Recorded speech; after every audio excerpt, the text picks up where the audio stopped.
Hello दोस्तों, नमस्कार। SM किसी चैनल में मैं आप सभी लोगों का दिल से बहुत बहुत स्वागत करता हूं। दोस्तों, इस वीडियो में हम लोग बात करने वाले एक बहुत ही इंपॉर्टेंट टॉपिक के बारे में। एंड अगेन कह रहा हूं कि ये जो चैनल है अभी लगभग इसको 6 साल से भी ज़्यादा समय कंप्लीट यहाँ पे हो चुका है।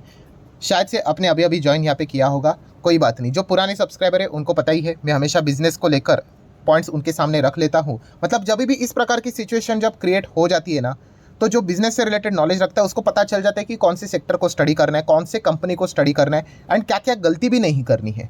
ठीक है, तो इस वीडियो में अगर देखा गया तो उसी टॉपिक को हम लोग वापस यहाँ पे कवर करने वाले हैं। मतलब तो दोस्तों फिलहाल की अगर हम बात करें तो हर कोई इस सिचुएशन को फेस कर रहा है एंड वो है दोस्तों भयंकर गर्मी। यस, अगर आप देखोगे टेम्परेचर काफ़ी ज़्यादा हाईएस्ट लेवल तक हम लोग को जाते हुए देखने को मिला और ये लगातार लगातार लगातार साल भर साल बढ़ते ही जा रहा है। मतलब अभी क्या चल रहा है, अप्रैल चल रहा है 2024 का। 2023 का अप्रैल चेक करोगे तो उससे ज़्यादा गर्मी इस वक्त है 24। 2025 में जब हम आगे जाएंगे तभी के अप्रैल में और ज़्यादा गर्मी रहेगी, फिर और ये टेम्परेचर लगातार हम लोग को बढ़ते हुए देखने को यहाँ पे मिल रहा है। और जब भी गर्मी बहुत ज़्यादा यहाँ पे हो जाती है तो ठंडक पहुँचाने वाला सबसे पहला अगर कोई चीज़ हमारे सामने आ जाती है वो रहता है एयर कंडीशनर, एसी। एसी से रिलेटेड यहाँ पे हम लोग इस वीडियो में यहाँ पे बातचीत करने वाले हैं। अगेन आपको पता ही है, काफ़ी लोग जल्दबाजी कर लेते हैं, वीडियो आगे पीछे करके देखेंगे, स्टॉक्स के नाम देखेंगे एंड निवेश कर लेंगे, जो कि करना नहीं चाहिए। एंड बाद में वो इन्वेस्टिगेशन स्टार्ट कर लेते हैं कि क्या गलती हुई करके, तो उससे तो कोई फ़ायदा नहीं है। एक अच्छा इन्वेस्टर वही होता है जो निवेश करने से पहले ही पोस्टमार्टम कर ले, जितना हो सके छानबीन करना है, क्या गलती हो सकती है, क्या एडवांटेज है, क्या डिसएडवांटेज है, एंड उसके बाद जो डिसीजन लेता है वो एक सही इन्वेस्टर होता है। इस वीडियो में हम लोग एसी की बात यहाँ पे करने वाले हैं, एसी मार्केट की बात करने वाले हैं, बिजनेस की बात करने वाले, और यहाँ पे क्या क्या गलतियाँ भी होती है लोगों से। और अगर जाना ही है इस मार्केट में, इस सेगमेंट से रिलेटेड किसी स्टॉक में, तो कौन सा स्टॉक को आप स्टडी कर सकते हो विथ लॉजिक, उसी के बारे में बातचीत होने वाली है। तो सबसे पहले भाई हमारे सामने आ जाता है वोल्टास। अगेन भाई कोई रिकमेंडेशन नहीं है, इन चीज़ों को समझो अच्छी तरीके से। वोल्टास देखा गया तो इस सेक्टर का नंबर 1 कंपनी है, लीडर है। अगर हम चेक भी करेंगे वोल्टास के 5 साल के रिटर्न्स क्या है, तो समहाउ डबल रिटर्न्स हम लोग को देखने को यहाँ पे मिल रहे हैं। ठीक है, मैक्सिमम चार्ट पैटर्न भी देखेंगे लेफ्ट टू राइट ऊपर रहता है, बट काफ़ी वॉलेटाइल रहता है ये स्टॉक। वॉलेटाइल कंसोलिडेशन फेज, बीच बीच में तेज़ी यहाँ पे आती रहती है। एंड वोल्टास में निवेश करने वाले लोग यूजुअली रिटर्न्स तो बन जाते हैं बट एकदम ही ज़्यादा खुश भी नहीं रहते, बिकॉज बहुत ही मतलब बोलते हैं ना घिसे पिटे रिटर्न्स देता है। ऐसा अच्छी तरीके से ऐसे रिटर्न्स नहीं देगा, ऐसा एकदम कंसोलिडेट फेज, एकदम नीचे रह के ऐसे फिर धीमे धीमे करके चलता है। यही पे सबसे बड़ी प्रॉब्लम होती है कि काफ़ी सारे लोग क्या करते हैं कि डायरेक्टली किसी भी कंपनी में निवेश कर लेते हैं क्योंकि वो लीडर है करके। ऐसा नहीं करना है। इसके ऊपर भी मैंने बीच में वीडियो कवर किया था, कौन सा, कि वोल्टास लीडर ज़रूर है बट मार्केट शेयर कितना है उनके पास, केवल 19%। मतलब ये जो मार्केट है ना इसी का बहुत फैला हुआ है। मतलब उसके बाद सेकंड प्लेयर के पास मार्केट शेयर देखिए कितना है, डिंकिन की अगर हम लोग बात करें तो लगभग 11%। देन एलजी की बात करें तो 10%, हिताची की बात करें तो same 10%, Blue Star 9%, Lloyd 9%, Carrier की बात करें तो 7%, गोदरेज की बात करें तो 6%, पैनासोनिक 5%, बाकी के 15%। मतलब यहाँ पे लीडर तो है वोल्टास बट कहने के लिए सिर्फ 19% है। ऐसा एकदम तोड़ फोड़ लीडर नहीं है, कभी भी इसका लीडरशिप जा सकता है। तो ये पॉइंट हम लोगों को समझ में यहाँ पे आना चाहिए। निवेश करने से पहले इन चीज़ों को यहाँ पे समझना है। तो ये मार्केट ऐसा है ना, टुकड़ों टुकड़ों में बटा हुआ है। यहाँ पे कोई एकदम मतलब लीडर तो रहेगा ही, बट ये जो रनिंग चल रही है एकदम सब 10 के 10 प्लेयर एक दूसरे के करीब ही दौड़ रहे हैं, आप ऐसा कह सकते हैं। कोई भी प्लेयर, मतलब आप ऐसे ही, मैं रफली बोल रहा हूँ, ये वाला प्लेयर भी कभी भी नंबर 1 बन सकता है, ये भी नंबर 1 बन सकता है। ऐसी सिचुएशंस में हम लोग को ये बिजनेस देखने को मिल जाता है। वोल्टास अगर देखा गया तो कंपनी खराब नहीं है, बट ये एक पॉइंट हम लोग को पता है यहाँ पे होना चाहिए। ऐसा नहीं कि बस यहाँ पे लीडर है मतलब जाके पैसा डालोगे तो पैसा बनेगा करके, नहीं। वो लीडरशिप मेंटेन भी रहना चाहिए और उसके चांसेस भी हम लोग को कम देखने को मिल जाता है, बिकॉज कॉम्पिटिशन काफ़ी हेवी रहता है। यहाँ पे ये एक ऐसा सेगमेंट है जहाँ पे नंबर 1 तो काफ़ी सारे प्लेयर्स बनते हैं बट नंबर 1 बने रहना ये सबसे ज़्यादा टफेस्ट पार्ट यहाँ पे रहता है। हाल ही में अगर हम लोग बात करें गर्मी के चलते, वोल्टास ने एक रिपोर्ट भी बताई थी कि पिछला जो फाइनेंशियल 24 रहा है उन्होंने लगभग 2 मिलियन यूनिट सेल्स किए। और उसके पिछले भी अगर हम लोग क्वार्टर की बात करें तो एकदम तगड़ी सेल हम लोग को होते हुए देखने को मिली है। एयर कंडीशनर्स की बात करें तो एसी का तो ज़बरदस्त सेलिंग यहाँ पे होता ही रहता है। और ऐसा नहीं कि सिर्फ गर्मी में होता है, गर्मी में तो एकदम रिटेल सेलिंग पीक पे चली जाती है। बाकी के इसमें कॉर्पोरेट सेलिंग्स तो चलती रहती है, क्योंकि अगर ऑफिसेज भी अगर आप चेक करोगे हर जगह पे आपको अभी एसी तो देखने को यहाँ पे मिल ही जाता है। तो उस हिसाब से अगर आप चाहो तो वोल्टास को क्या कर सकते हो, स्टडी कर सकते हो। देन वोल्टास के अलावा और कौन सी कंपनी है, बैलेंस शीट अगर आप देखोगे तो ठीक ठाक है, 6,500 करोड़ के रिजर्व्स है, ठीक है। देन मार्केट कैप भी 40,000 करोड़ का मार्केट कैप है। एंड टाटा ग्रुप की कंपनी तो शेयर होल्डिंग पैटर्न से लेकर कोई चिंता करने की जरूरत होती नहीं है। इसके बाद अगर कोई कंपनी स्टडी करने लायक होती है वो रहती है ब्लू स्टार। सो ब्लू स्टार एक डिसेंट कंपनी, बड़े बड़े आपने देखे होंगे कॉर्पोरेट ऑफिस में आप लोगों को ब्लू स्टार के एसीज देखने को मिल जाते हैं। ये थोड़े प्रीमियम टाइप के एसीज रहते हैं। सो आप चाहो तो इसको भी स्टडी कर सकते हो। इसके पहले भी हमेशा मैंने जब भी आप एसी से रिलेटेड चीज़ें चेक करोगे तो इन्हीं स्टॉक से रिलेटेड ज़्यादा कवरेज यहाँ पे मैंने दिया है। कवरेज मतलब वही नॉलेज की नंबर 1 होने के बावजूद भी आपने कौन सी प्रिकॉशंस रखनी चाहिए।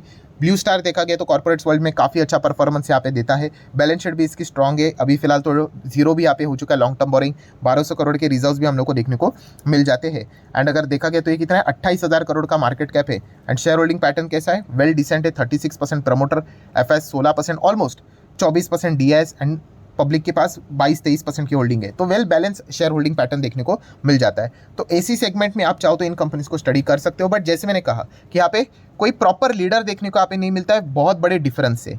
जैसे कि पेंट सेक्टर में एशियन पेंट इतना आगे है, ठीक है, मतलब अच्छा खासा लीडर हम लोग को देखने को यहाँ पे मिल जाता है। ऐसे काफ़ी सारे अलग अलग सेगमेंट में हम लोग को लीडर्स देखने को मिल जाते हैं। सो एसी से रिलेटेड ये बात हो गई। अभी यहाँ पे मैं आना चाहूँगा एक नेक्स्ट स्टॉक के ऊपर। इसको भी हम लोग इसके पहले यहाँ पे कवर कर चुके हैं, same with same title with same everything, कि अगर आपको एसी सेगमेंट में ज़्यादा इंटरेस्ट ही है सो इन स्टॉक्स से ज़्यादा अगर आप चाहो तो इस स्टॉक को थोड़ा ज़्यादा प्रीफर कर सकते हो, वो है अंबर एंटरप्राइजेस।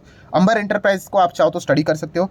बीच में कवर किया था तभी 2000 का था, देन 2000 से एकदम रॉकेट बनकर कुछ तो 3000-4000 हो चुका था, मतलब एकदम रॉकेट बना और बाद में वापस 2000 के नीचे फिसलता है। मतलब मैं अगर आपको चार्ट पैटर्न भी दिखा दूँ, ये देखिए एकदम परफेक्ट चार्ट पैटर्न है, एकदम रॉकेट बना, सब खुश हो गए, फिर वापस नीचे आए। मतलब क्या है, अरे भाई है तो एक मिड कैप कंपनी, तो याद रखना भाई इधर पिटाई बिटाई एकदम जोरदार हो जाती है। सो झेलने की क्षमता होनी चाहिए। जो नहीं झेल सकते हैं, ठीक है, उनका तो कुछ हो नहीं सकता। फिर वापस वो कमबैक करेगा तो वो सोचेंगे काश मैंने होल्ड किया होता, मतलब रैंडमाइजेशन की हिसाब से बाइंग रहेगी। तो फिर सेलिंग भी, गिरावट जब स्टॉक हो जाती है तो सेलिंग यहाँ पे लोग कर ही लेते हैं। तो अंबर एंटरप्राइज की बात करें, आप चाहो तो इसको स्टडी यहाँ पे कर सकते हो। ये कंपनी की खासियत क्या है, ये कंपनी एसी कंपोनेंट में काम करती है। एसी के अंदर जो कंपोनेंट्स रहते हैं ना, हाँ उसमें है। इनका मार्केट शेयर लगभग 29-30%, थोड़ा प्लस माइनस चीज़ यहाँ पे चलती रहती है। सो उस हिसाब से आप ज़रूर चाहो तो इस कंपनी को स्टडी यहाँ पे कर सकते हैं। एंड सबसे अच्छी बात, इनके क्लाइंट्स, अंबर एंटरप्राइज के क्लाइंट्स देखिए, जो रूम एसी हम लोग को देखने को यहाँ पे मिल जाते हैं, तो उसमें किन किन कंपनी से रिलेटेड, कंपोनेंट से रिलेटेड इनका बिजनेस है। वोल्टास, पैनासोनिक क्लाइंट है इनका, ब्लू स्टार क्लाइंट है इनका, डेंकिन वे इनका क्लाइंट है, हिताची भी क्लाइंट है। अभी यहाँ पे लिखा नहीं, एलजी भी इनका क्लाइंट है। ये मैंने बीच में यहाँ पे स्टडी किया था, आप जरूर चेक कर लेना। जितने भी बड़े बड़े प्लेयर्स आप लोगों को देखने को मिल जाते हैं ना, सब इनके क्लाइंट्स हम लोग को देखने को यहाँ पे मिल जाते हैं। सो ये एक बहुत ही ज़बरदस्त पॉइंट हम लोग को सीखने को और देखने को मिल जाता है कि एसी के इतने बड़े कॉम्पिटिटर जो एक दूसरे के साथ लड़ाई करते हैं, अल्टीमेटली अगर देखा गया तो क्लाइंट इनके ही हम लोग को ये देखने को मिल जाते हैं एसी कंपोनेंट में। बैलेंस शीट वाइज बात करें तो 1600 करोड़ के रिजर्व्स नज़र आ जाते हैं। कर्जे की बात करें तो 425 करोड़ का लॉन्ग टर्म बोरिंग है। शॉर्ट टर्म बोरिंग 695 का फिलहाल तो देखने को मिल रहा है। एंड कैश इक्विवेलेंट की बात करें तो 485 का कैश फिलहाल तो नज़र आ रहा है। तो बैलेंस शीट की अगर हम लोग बात करें तो एक मिड साइज़ की बैलेंस शीट के हिसाब से बैलेंस शीट नज़र यहाँ पे आ रही है। सो आप यहाँ पे देख सकते हैं, जो एयर कंडीशनर से रिलेटेड ओईएम की बात करें, ओडीएम इंडस्ट्री में ये कंपनी ज़बरदस्त काम करते हुए देखने को यहाँ पे मिल जाती है। वेरी वेरी इंपॉर्टेंट, जो अभी मैं बोल चुका भाई, मिड कैप है, 12,000 करोड़ का मार्केट कैप है। सो मेंटली एक सबकॉन्शियस माइंड में चलना चाहिए कि कभी भी अगर कुछ हुआ तो 50-60% तो ऐसे ही उड़ जाएंगे करके। तो ये एक रिस्क हम लोग को ज़रूर देखने को यहाँ पे मिल जाती है। एंड बाकी की अगर हम लोग बात करें तो शेयर होल्डिंग पैटर्न कैसा है भाई, तो 40% प्रमोटर के पास है, 25 से 26% एफआईज है, 15 से 16% डीआईज है एंड 17 से 18% अप्रॉक्सीमेटली पब्लिक है। मतलब ये भी well balance share holding pattern देखने को मिला है। ऐसा नहीं कि एक ही तरफा शेयर होल्डिंग पैटर्न झुका हुआ है, नहीं, हर किसी के पास वेल बैलेंस हम लोग को शेयर होल्डिंग पैटर्न अच्छी तरीके से देखने को यहाँ पे मिल रही है। देन अगर हम लोग कंपनी के अभी तक के परफॉर्मेंस की बात करें, छोटी कंपनी तो कंसिस्टेंसी में लैकिंग हो सकती है। 2014 से अगर हम लोग बात करें तो आप देख सकते हैं 22, या फिर आप ईपीएस से भी देख सकते हैं 9 का ईपीएस, 13 का ईपीएस, नीचे आके 11, फिर वापस 9, फिर उसके बाद 19, 29, फिर 50, बहुत बड़ी जंप, फिर उसके बाद आप देख सकते हैं उतना ही 50% नीचे आ गया, देन 32। आप समझ रहे हो क्यों छोटे कंपनीज ऐसे होते हैं, क्योंकि लगातार क्लाइंट भी यहाँ पे मिलना चाहिए, ऑर्डर्स उनको मिलना चाहिए। थोड़ा सा भी ऑर्डर बुक इधर उधर हुआ और रेवेन्यू अगर नहीं आया तो खत्म, फिर क्या हो गया, वापस बहुत बड़ा डिफरेंस मार्जिन्स में, बहुत बड़ा डिफरेंस प्रॉफिट में, और ऐसा लगता है कि कंपनी डूब तो नहीं रही करके। तो डूबेगा तो नहीं, बट हाँ डेफिनेटली वापस कम बैक किया 32, फिर वापस 46 एंड राइट नाउ 42। तो इस प्रकार से ये वॉलेटिलिटी हम लोग को देखने को मिल जाती है। तो इनके बिजनेस को समझो दोस्तों। अगर आप बिजनेस को ना समझते किसी स्टॉक में, किसी भी स्टॉक में चले जाओगे तो आपको वो स्टॉक इतना उथल पुथल क्यों कर रहा है वो समझ में नहीं आएगा। और मैक्सिमम लोग ऐसा ही करते हैं, पता नहीं क्यों ऐसा करते, मतलब इतना मेहनत का कमाया हुआ पैसा ऐसे रैंडमली लगा देते हैं और बाद में पोस्टमार्टम करते या फिर जानबूझकर कहते हैं कि मुझे सर आप कुछ अच्छी बातें कीजिए करके। मेरे बोलने से कुछ नहीं होने वाला है भाई, बोलने से अगर होता तो भाई मैं ऐसे तो कितने 100 वीडियोस बना दूंगा, ये अच्छा करे वो अच्छा करे करके। प्रैक्टिकली आप लोगों ने चीज़ों को देखना और समझना यहाँ पे आना चाहिए। सो अगर आपको एसी मार्केट में ज़्यादा इंटरेस्ट है, सो आप चाहो तो पहले वाले जो स्टॉक्स आपको बताए थे वो भी स्टडी कर सकते हो, या फिर आप चाहो तो अंबर एंटरप्राइज को भी स्टडी कर सकते हो। अगेन कह रहा हूँ कोई रिकमेंडेशन नहीं है भाई, स्टॉक्स ये डांस ज़बरदस्त डांस करते हैं, वरना क्या हो जाता है स्टॉक भागता है, बहुत अच्छी तारीफों की पूल आएंगे, सर थैंक यू सर आपकी वजह से पैसा, अरे भाई मेरी साइड से कोई रिकमेंडेशन नहीं है, ठीक है। जैसे नीचे जाएगा तो बोलेंगे अरे बर्बाद हो गई, ये हो गया, फिर भागेगा बोलेंगे अरे अच्छा हो गया, अच्छा क्या कर रहे हो, ऐसा नहीं करना है भाई। प्रॉपरली समझो बिजनेस को, अगर आपको इंटरेस्ट नहीं है छोड़ दो, कोई दिक्कत की बात नहीं। सो फिलहाल ये जो गर्मी का सीजन यहाँ पे चल रहा है, तो इसीलिए मैंने सोचा कि इस टॉपिक को यहाँ पे कवर किया जाए, तो कुछ चीज़ें आप लोगों को भी सीखने को मिल जाएगी। सो आशा करता हूँ वीडियो हेल्पफुल लगा हो तो जरूर लाइक एंड शेयर कर देना। मिलते हैं नेक्स्ट वीडियो में, तब तक के लिए बाय बाय।